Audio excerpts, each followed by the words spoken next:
Hello, Xhorse fans! The new version of Dolphin XP005 is available now, and today I'll walk you through it in detail. The new version is equipped with M5 clamp, perfectly integrated the functions of M1 and M2 clamps. It supports the following key types, which is more convenient to use without the need to switch clamps. The thin, narrow, and short keys, as well as the special HU-160T keys, are perfectly supported by the M5 clamp. It does not require an auxiliary key blank to clamp HU-160T keys or elevate the key blank when cutting a Toyota for track internal key.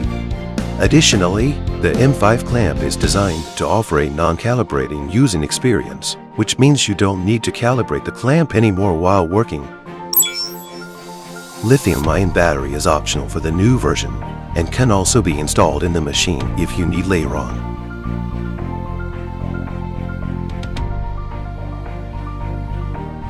If you need to face the case of working without power, please don't hesitate to consult our dealer for the purchase info of an additional battery. Well, that's it for today. If you are interested, please follow us. See you in the next video.